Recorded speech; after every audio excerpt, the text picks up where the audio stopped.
Ils en prennent encore une fois de plus en témoin l'opinion publique sur l'évolution de leur situation de licenciement au niveau de la CNPC.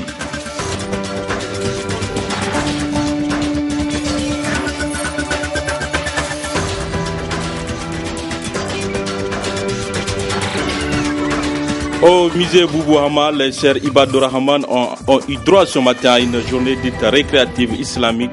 Plus de précisions dans ce journal. Nous sommes samedi 11 février 2017. Messieurs, dames, bonsoir et bienvenue à ces 19h45 de la télévision Labari.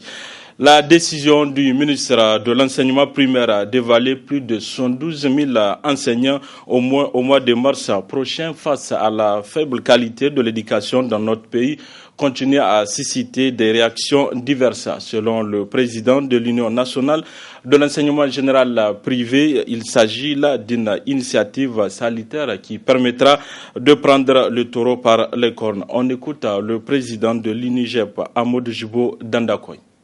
Moi, en tant que normalien, je suis très content de la décision du ministre.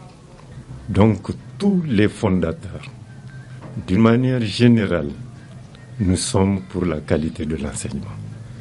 Et c'est pourquoi nous apprécions fortement la déclaration du ministre et les décisions que le ministre a prises pour au moins assainir ce pan du système éducatif. Le ministre de l'enseignement primaire, il a tout dit, puisque tout le monde a dit que ça ne va pas. Maintenant, il a tout dévoilé, et maintenant tout le monde est informé. Et puisque tout le monde est informé, normalement, tout le monde doit être d'accord pour que, autour au moins de cet aspect, qu'il y ait un consensus national. Les enfants appartiennent à tout le monde, maintenant tout le monde est informé. Ce ne sont pas les enfants des membres du gouvernement seulement, ce ne sont pas les enfants des fondateurs seulement, ce ne sont pas les enfants des cadres seulement. Il s'agit maintenant des enfants nigériens, de la jeunesse nigérienne. Donc, nous pensons que tout le monde doit soutenir le ministre de l'enseignement primaire. Regardez un pays où on dit 60% des enseignants sont nuls. Vous partez dans un village, par exemple, pas la ville. Ne regardons pas seulement les grandes villes. Regardez en brousse. L'enseignant est là, il ne sait même pas. Quelqu'un qui ne sait pas conjuguer l'imparfait, on va lui dire d'aller enseigner le subjonctif. Ce n'est pas possible. Il faut qu'on évalue, même si ça doit nous faire perdre cette année-là. L'essentiel, c'est qu'on arrive à un résultat, n'est-ce pas, un bon résultat qui va nous permettre de trouver des bons enseignants pour que l'école nigérienne aille mieux que ça. Une brève qui vient de nous parvenir. Le syndicat des médecins spécialistes ont tenu ce jour à Dosso leur congrès ordinaire à l'issue duquel Zibeiru Kungize a été reconduit pour un nouveau mandat de 3 ans. Cela dit, la place AB de l'université de Niamey a servi de cadre hier après-midi à la cérémonie de prestation de serment des nouveaux membres du comité exécutif de l'UNEN. Le résumé de cette cérémonie avec Adam Soumana et Halidou Bourema. Cette cérémonie se veut celle du passage de témoins entre l'ancien et le nouveau comité exécutif de l'Union des étudiants nigériens de l'université de Niamey. Les nouveaux membres du comité exécutif ont ainsi prêté serment en présence de leurs camarades. Occasion pour le secrétaire général sortant de souhaiter bon vent à la nouvelle équipe. Aujourd'hui, comme on a coutume de le dire, toute chose a une fin. Même le monde aura sa fin. À plus forte raison, un exercice syndical d'une durée d'une année. Je commencerai par encourager le nouveau comité exécutif qui tiendra place après nous. Nous avons été également à un moment donné consacré par vous-même qui êtes ici. La même chose pour laquelle nous sommes consacrés, aujourd'hui ce seraient les attentes vis-à-vis du nouveau comité exécutif. Nous remercions l'ensemble de nos collaborateurs, le comité directeur de l'USN, le comité exécutif, les délégations générales, les commissions de parlement, les militantes et militants, les cadres, les anciens cadres à travers leur conseil. Nous leur sommes éternellement gré et le cadre les remercie pour cela. Nous vous remercions. Bon vent au futur comité exécutif. Pour sa part, le nouveau secrétaire général de l'INUN a rassuré ses camarades de leur détermination à œuvrer pour le rayonnement du mouvement syndical. Il y a des missions qui nous incombent aujourd'hui parce qu'il y a des difficultés multidimensionnelles qui se posent aujourd'hui au cadre organisationnel. Et notre volonté est de pouvoir apporter notre contribution, notre pierre à l'édifice pour faire en sorte qu'aujourd'hui l'étudiant puisse retrouver une certaine image parce que la situation qui prévaut aujourd'hui à l'université de Niamey n'est pas de nature à pouvoir respecter la dignité humaine de l'étudiant. Il y a des problèmes d'ordre académique, il y a des problèmes d'ordre social auxquels nous allons nous attaquer. Très bientôt, nous allons créer les conditions d'établir notre discours programme, ensuite notre plateforme revendicative pour pouvoir aborder les autorités politiques ainsi que les autorités académiques. Nous espérons que ces autorités seront dans la position de pouvoir bien nous écouter quant aux préoccupations que nous serons amenés à les poser. Notons que cette cérémonie a été rehaussée par la présence d'anciens cadres de l'INUN, preuve de leur soutien sans faille à la famille estudiantine. Je le disais en titre, les travailleurs licenciés de la CNPC ont animé un point de presse ce samedi matin. Un point de presse qui vise à informer l'opinion publique sur la situation qui prévaut au sein de la CNPC. Abdelrazak Hamidou et Aboubakar Souley pour le reportage. Porter la connaissance de l'opinion publique, la situation qui prévaut au sein de la CNPC-NP, tel est l'objectif visé à travers ce point de presse des travailleurs de la dite société. Des travailleurs qui ne cherchent ni plus ni moins qu'à être mis dans leurs droits. Les intimidations continuent encore à la CNPC et ont repris même de plus belle, malheureusement. Nos compatriotes et nos collègues qui sont au bureau sont victimes de harcèlement et d'intimidation de toutes sortes, malheureusement sous le regard impuissant de nos autorités. Nous revenons vers vous, population, pour vous renseigner sur la situation qui prévaut à la CNPC, malgré les efforts du ministre du Travail et de certaines personnes de bonne volonté pour que cette situation puisse être résolue. Malheureusement, jusque-là, c'est un statu quo, comme je l'ai dit. Nous nous réservons d'amener ce cas en justice, croyant que la justice pourra triompher une fois de plus. Ces agents constatent que malgré la décision du ministre de l'Emploi et du Travail portant leur intégration, les responsables de la dite société font encore la sourde oreille. Ils sont venus chercher de l'argent au Niger, comme toutes les sociétés, donc ils doivent respecter les lois de ce pays et en premier lieu les autorités du Niger. Parce que comme je vous rappelle, c'est un ministre qui a parlé. Et un DG d'une société dit autre chose. Mais on est dans quel pays, s'il vous plaît? C'est vraiment étonnant. Donc c'est pour que la population comprenne comment les choses se passent dans ce pays. Comment un DG, un petit DG, on peut l'appeler un petit DG. Par rapport au ministre, il n'y a pas de comparaison par rapport au ministre. Donc vraiment on ne comprend pas. On appelle les autorités de ce pays à faire respecter notre pays, à faire respecter les lois de notre pays. C'est tout ce que nous demandons. Le respect de la convention collective interprofessionnelle, le respect du code du travail de la République du Niger et toutes les règles et la souveraineté du Niger est mise à mal dans cette affaire-là. Une affaire qui, depuis le 5 janvier, peine toujours à se décanter. Ouverture ce matin au siège de l'ONG EPAD Niger de l'atelier de formation sur le renforcement des capacités des jeunes filles sur le plaidoyer et le leadership. Une initiative de la CONID Niger et le plan Niger. Nafisa Hassan et Nasser Sedou. Renforcer les capacités des jeunes filles sur le plaidoyer et le leadership, tel est l'objectif assigné à cet atelier de formation.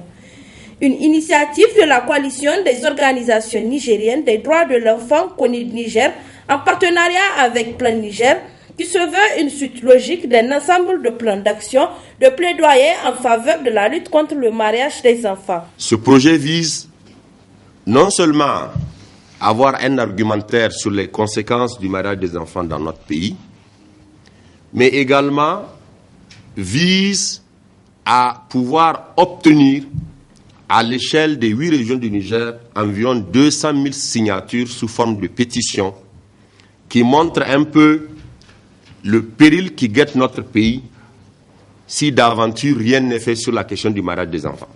Selon le dernier recensement de 2012, les filles que vous êtes aujourd'hui, vous êtes les plus nombreuses en termes de population, je vais dire les femmes. Vous constituez près de 52% de notre population. Or, le développement social et économique du Niger ne peut pas se faire sans vous. Or, pour qu'on parle de développement social et économique, il faut d'abord parler d'éducation. Tant que les dispositions actuelles de notre pays prévoient qu'on puisse marier la fille à 15 ans, on ne peut pas parler de développement de notre pays. C'est un réel plaisir pour Plan de voir cet atelier se matérialiser avec la participation, je dirais, effective de toutes les filles identifiées pour porter cette action de plaidoyer et de leadership autour de la protection de l'enfant et particulièrement de la lutte contre le mariage d'enfants. Comme l'a rappelé tout à l'heure le président de la CONID, c'est une initiative amorcée déjà il y a une année presque, ensemble avec Plan International Niger pour pouvoir faire avancer les lignes, comme on dit, par rapport à cette question de mariage d'enfants qui pose tant de problématiques ici et dans le pays. Et vous n'êtes pas sans savoir que le pays occupe la tristement célèbre place de premier rang en termes de prévalence de cette question de mariage d'enfants. Vu l'importance de l'initiative, l'action ne peut qu'agréer le ministère de la Promotion de la Femme et de la Protection de l'Enfant. Il me plaît tout d'abord de saluer cette initiative extrêmement importante de la CONID, axée sur le plaidoyer à l'endroit des porteurs d'obligations en matière des droits de l'enfant, à savoir l'État, le secteur privé, les partenaires techniques et financiers, la société civile, les médias d'une part, et la sensibilisation des communautés pour un changement de comportement en faveur de l'abandon de toutes les formes d'abus, violence et exploitation à l'égard des enfants d'autre part. Cette action de la CONID, qui n'est pas la première du genre, vient renforcer l'initiative en cours donc appuyée par plan international et qui vise l'égalité des chances pour les filles et les garçons à travers l'engagement des autorités nigériennes dans la promotion d'un environnement protecteur des enfants et la prise de mesures tendant à éliminer et à limiter plutôt l'âge du mariage à 18 ans. Ainsi, durant 2 jours, ce sont 30 filles venues des 8 régions du Niger qui seront outillées sur le leadership féminin. C'est un des titres de cette édition. Le musée national Boubou Hama a servi de cadre ce matin à l'ouverture de la 9e édition de la journée récréative islamique organisée par le groupement des sœurs Ibadou Rahman. Plusieurs activités sont organisées à l'occasion. Le compte-rendu de Nafis Zakou et Ibrahim Abdou. C'est par cette lecture du Saint-Coran qu'ont débuté les festivités entrant dans le cadre de la 9e édition de la journée récréative islamique des femmes et des enfants organisée par les sœurs Ibadou Rahman. Le GSI, le groupement des sœurs Ibadou Rahman, contribue à l'amélioration des conditions de vie des populations à travers des fonds collectés. Nous sommes tous interpellés en tant que musulmans. Au moment où nous nous désaltérons avec de l'eau minérale et de l'eau potable, il y en a qui boivent l'eau des mares. Il y a des femmes qui donnent la vie, accompagnées seulement de quelques bidons d'eau. Il y a des femmes qui quittent leur foyer au petit matin à la recherche d'eau et qui ne rentrent qu'au crépuscule. Il y en a qui sont atteints de maladies graves par manque d'eau potable. En 8 années d'existence, nous avons foncé et réalisé 18 puits dans la région de Niamey et de Dosso, pour un coût total de 53 millions de francs CFA, ce qui reste encore insuffisant au regard des besoins exprimés. Toutes ces réalisations ont été effectives grâce aux cotisations de nos membres, aux ressources offertes par les bonnes volontés et les ressources issues de nos activités. Nous sommes à notre 9e édition avec comme objectif offrir un cadre récréatif agréable aux femmes et aux enfants, mobiliser des ressources pour faire face à nos prévisions en termes de réalisations diverses, fonçage de puits et réhabilitation de puits, construction d'une salle de conférence de 100 places. Notre motivation reste purement caritative. Je dis bien caritative car les ressources collectées, quoique modestes, serviront à alléger certainement en d'autres souffrances que subissent certains de nos frères et sœurs musulmans. En ouvrant les travaux de cette 9e édition, le ministre de la Renaissance culturelle a rassuré le GSI de l'accompagnement des autorités. Pour ma part, la mission assignée à mon ministère me fait obligation de soutenir sans réserve de telles initiatives dès lors que la Renaissance culturelle prévoit la mise en œuvre de telles activités pour que la dynamique qu'elle représente, celle de créer, de promouvoir et de faciliter l'apparition des valeurs, puisse être une réalité. Or, dans ce combat, la coopération avec votre association se justifie au moins pour une triple raison. Il s'agit là, nous venons de le voir, d'activités culturelles qui contribuent à l'épanouissement des jeunes et des femmes. Dans le cadre de la Renaissance culturelle, l'un des acteurs stratégiques de notre ministère reste les religieux. Enfin, la troisième raison est que le rôle de la femme dans l'éducation familiale reste primordial. Des chansons et sketchs ont été faits afin de contribuer à l'épanouissement des femmes et des enfants. C'est par une visite guidée des autorités qu'a pris fin la cérémonie. La lutte contre les bases militaires en Afrique et le franc CFA au centre d'une campagne lancée depuis le 7 janvier dernier par l'ONG internationale Jeunes Panafricanistes. Un combat qui est également mené au Niger à travers des jeunes activistes nigériens mandatés par cette ONG. Les jeunes étaient ce samedi à l'espace France Fanon de Alternative Espace Citoyen où ils ont animé une conférence débat sur les causes qu'ils défendent. Le résumé dans ce compte rendu de la rédaction Labari. Les avions se déposent, se relèvent, à chaque fois des allers-retours ici. Ils ne font pas ça gratuitement.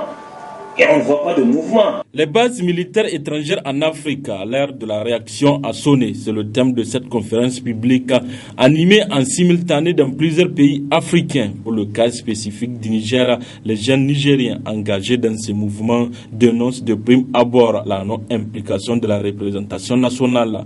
Il doit y avoir une convention, que la loi, que les parlementaires puissent accepter qu'effectivement qu'une base étrangère puisse s'installer. Mais sauf que ça aussi, c'est une façon déguisée, une façon de légaliser l'invasion. On légalise tout simplement l'invasion, on leur donne l'autorisation, oui, de façon légalisée. Venez nous exploiter, venez faire ce que vous voulez. C'est la même chose. Je crois que rien ne doit justifier la présence de bases militaires étrangères sur un territoire. Le deuxième thème de cette conférence publique a quant à lui porté sur le franc CFA, une monnaie coloniale, un thème proposé par l'ONG Jeunes Panafricanistes aux idéaux desquels ont souscrit des jeunes Nigériens pour faire du combat le leur. C'est dans la continuité de cette lutte qu'ils ont aussi lancé cet appel d'aujourd'hui pour qu'il y ait plus de mobilisation. Cette organisation s'organise simultanément dans presque 25 pays du monde. Et dans 3 continents précisément. Pourquoi le choix de ces 2 thèmes? D'abord, pour les francs CFA, en effet, depuis sa création, cette monnaie, en tout cas, constitue un frein pour le développement des pays africains. Mais jusque-là, les dirigeants ne comprennent pas ou refusent de comprendre et ils continuent en tout cas de fermer les yeux face à cette domination économique que les pays africains subissent. Selon les organisateurs de ce mouvement, après plus d'un demi-siècle d'indépendance, il est grand temps que les autorités des États africains et leurs peuples songent à avoir une nouvelle monnaie qui puisse économiquement libérer le continent africain de l'Occident et favoriser une meilleure unité des pays qui le composent. Du sport dans cette édition, tournoi de football interscolaire organisé par par l'association Sport Académie Matassa, un tournoi qui regroupe 16 écoles primaires et qui prendra un mois. Abdrazak Hamidou et Halidou vraiment pour le compte rendu. Ce tournoi qui regroupe 16 écoles primaires, 8 privées et 8 publiques, en est à sa première édition. Il prendra un mois et se jouera sur 4 terrains, à savoir Yantala 2, CSP Bosso, CSP Flo Germain et CSP Kwarakano. Comme vous le savez, le sport en milieu scolaire et le football en particulier est un volet important de l'éducation. Il contribue à l'épanouissement et au développement complet de l'enfant. Il garantit la cohésion entre élèves et entre la communauté et l'école. Ce tournoi est organisé par l'association e-sport Académie Matassa, donc dans le but de pallier à l'insuffisance des tournois qu'on a constaté au niveau des écoles primaires. Donc l'association, en partenariat avec ses partenaires, où nous avons eu le parrainage de la fondation Marif de Turquie, qui nous ont suivis et qui nous ont vraiment aidés à l'organiser. Donc ce tournoi va se durer pendant un mois sur la commune de Niamey et sur 4 terrains différents. Donc nous aurons 16 équipes qui vont participer, 16 écoles qui vont participer. Pendant les 16 écoles, nous allons faire des poules de 4-4 où les 2 premiers de chaque poule vont se qualifier. Donc nous allons utiliser le terrain de Yantala 2, nous allons aussi utiliser le terrain de CSP Bosso, nous avons le terrain de CSP Flo Germain et nous avons aussi le terrain de CES Kwarakano Nord. En tant que président de l'association, si déjà en 2 mois d'activité, 2 mois de création, que déjà nous arrivons à faire un tournoi et à voir déjà l'ampleur que ça donne et l'environnement que ça a donné déjà au niveau des écoles publiques. Et du passage, je vais remercier l'inspecteur de Niamey 6 et enseignement de base Niamey 6 et l'inspectrice aussi de l'enseignement de base de Niamey 1. Et nous ont vraiment aidés, et sans oublier les directeurs et directrices des écoles publiques et privées. Une belle initiative de l'association Sport Académie Matassa avec l'appui de l'école nigéro-turque et des autorités. Le football surtout, on commence par les minimes, ce que nous avons aujourd'hui devant nous, et c'est eux qui seront demain peut-être donc les joueurs de notre équipe nationale. En tout cas, on le souhaite. C'est pourquoi donc moi je trouvais que l'initiative est louable, parce que mieux vaut commencer par la base pour aller vers donc les seniors. Cette activité, comme vous savez, le foot, le sport, ça c'est une activité qui peut édifier les enfants au réseau, comment je peux dire, en termes physiques, et bien sûr ça participe au développement des mentaux des enfants.